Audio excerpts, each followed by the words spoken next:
So as everybody knows, we recently had a string of indictments handed down in the state of Arizona over the fake elector scheme in the state. Now, most of the people in that indictment had been named because they were players in the state of Arizona. But a lot of the people, even though we knew who they were, people like Mark Meadows and Rudy Giuliani and a bunch of Trump's lawyers, their names were actually redacted from the original indictments because they had not yet been served. Meaning, we haven't gone up to these people, handed them the papers and said, hey, you are under indictment, or at least reached out to them by phone, right? So because of that, they were not able to make this public yet, so their names were redacted. Again, even though, like in the case of Mark Meadows, it mentioned, hey, Trump's former chief of staff, and we all knew who it was. Well, Mark Meadows has now officially been unmasked, which means he has been officially informed by the state of Arizona that he is facing 9 felony charges in the state.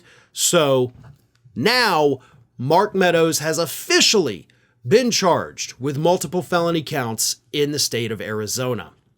For the record, Rudy Giuliani has not yet. I guess they haven't been able to reach him. I don't know if he can even pay a cell phone bill, so it may be kind of hard to call him. Nevertheless, here's what happened with Mark Meadows.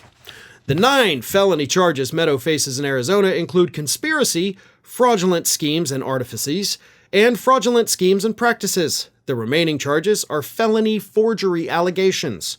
Prosecutors say Meadows and others engaged in a scheme where Trump's allies held themselves out to be duly elected and qualified electors for Arizona, thereby deceiving the citizens of the state by claiming that only their votes were legal.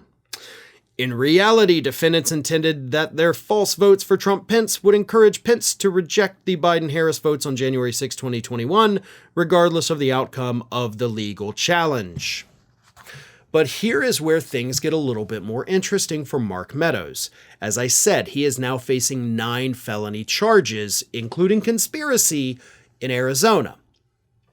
Over in Georgia, do you know how many, and we know, by the way, how bad things are for Mark Meadows in Georgia. But let me put it this way. Do you know how many felony charges Mark Meadows is facing in Georgia? 1. 1. As bad as everything has been in Georgia for Mark Meadows, he is facing 1 felony charge. He's facing 9 in Arizona. So however bad things are for him in Georgia, multiply that by 9, and that is what this former chief of staff to Donald Trump is now facing in Arizona. Now, as we all know, Donald Trump was listed as an unindicted co-conspirator. But maybe we could change that to indicted co-conspirator if some of these people working closely with Donald Trump decide to play ball. Obviously, you're not going to get the fake electors from the state. They were not connected directly to Donald Trump, so you're not going to get them to flip on the higher-ups. Mark Meadows, though, he can't get out of trouble in Georgia, but maybe he can do himself some favors and not end up in a prison in Arizona. I mean, let's face it, of all the horror stories we've really heard about, prisons in this country, Georgia and Arizona are 2 of the worst. So bad prospects, no matter how you slice it, for Mark Meadows. However, if he can cut a deal with these prosecutors in Arizona and say, listen, I don't want to go to jail. Let me be a good cooperating witness and I can give you the big guy. Or I can give you more on Giuliani, or I can give you everything on Eastman and Ellis and Bob and all these other people and Epstein. But time will tell, right? He has not yet been arrested and arraigned for these 9 felony charges, so that's going to be a hell of a day when that finally does happen. But in the meantime, his legal problems are getting worse, and he's going to be left with little options other than to flip on those above him. And considering Meadows' status, there's only 1 guy above him in both Georgia and Arizona.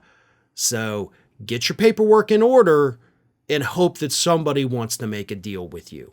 Hey everybody, I don't know if you've noticed this, but we are closing in on a pretty major milestone here at Fair and Balanced as we approach 500,000 subscribers.